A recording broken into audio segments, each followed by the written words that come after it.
तो ईरान की जो आर्मी है उसको दो ग्रुप में वो बटा हुआ है। एक जो ग्रुप है जिसको IRGC बोलते हैं, एक ग्रुप का मतलब ये है कि खamenei ने एक ऐसी यूनिटी बनाई थी, एक ग्रुप बनाया था, एक ऐसा कॉप बनाया था, Islamic revolutionary guard corps IRGC।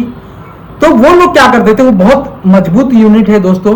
वो क्या करते थे कि इजराइल को परेशान करते थे, वहां के लोगों को परेशान करते थे। मतलब जो भी लोग उनके रूल के खिलाफ जाते थे, खamenei के खिलाफ जाते थे, तो उनके लिए वो लोग प्रोटेक्ट करते थे खamenei के, और उनकी बातों को फॉलो करवाने का काम करते थे। तो इससे इजराइल परेशान था। इस वजह से उसने सोचा कि यह मौका है, मैं क्या काम करता हूं कि ईरान को ही खत्म कर देता हूं। इसके बाद ये कॉन्फ्लिक्ट ही दूर हो जाएगा। जब ईरान खत्म हो जाएगा, उसका मुखिया ही, सुप्रीम लीडर ही खत्म हो जाएगा, तो IRGC भी खत्म हो जाएगी, ये कॉप रहेगा ही नहीं। लेकिन ये कॉप आज भी है। अब समस्या ये हुई है कि इजराइल ने जब ये अटैक किया ईरान के ऊपर, तो इजराइल ने पहले यूएस से समर्थन लिया। उसने कहा भैया ठीक है, यूएस ने कहा कि मैं पीछे से आपका समर्थन करूंगा, कोई बात नहीं है। यूएस के पास ये मौका मिल गया, ट्रंप के पास मौका मिल गया, क्योंकि वो फाइल वाइल वाला जो केस है वो जानते ही होंगे, उसकी वजह से ऑलरेडी ट्रंप फंसा हुआ था एप्स्टीन फाइल की वजह से। तो लोगों का माइंड डाइवर्ट करने के लिए हालांकि उसने ऐसे चीजें की। लेकिन समस्या ये हुई है इस समय कि अमेरिका अभी ये कह रहा है, उसकी रवैये को देख के ऐसा लग रहा है कि वो ये चाह रहा है कि वॉर रुक जाए। लेकिन अब IRGC ने पूरा कमान संभाल लिया ईरान का, क्योंकि वहां का सुप्रीम लीडर खत्म हो चुका है। वहां का पूरा कमान अब IRGC ने संभाल लिया, और IRGC ने बहुत बुरी तरीके से परेशान करना शुरू कर दिया है।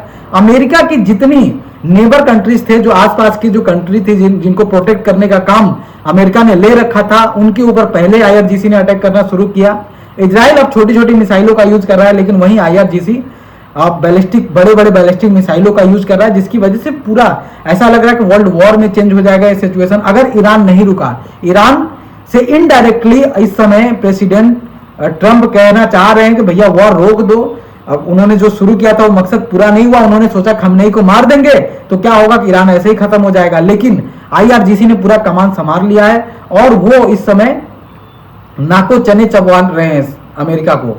अमेरिका के पास अब ऑप्शन ही नहीं है। अगर वो पीछे ऐसे डायरेक्ट भागे, अगर डायरेक्ट स्टेटमेंट जारी करे, तो फिर उसकी बहुत बड़ी बेइज्जती होगी। अब उसके पास ऑप्शन ही नहीं है। इसलिए उसने, आपने देखा कि अलग अलग जगहों पे जिनको जिनको बाउंडेशन लगा के रखा था, उनको सबको छूट देना अब वो शुरू कर दिया है। आपको कैसा लगा ये जानकारी? कमेंट सेक्शन में अपनी राय जरूर साझा करें।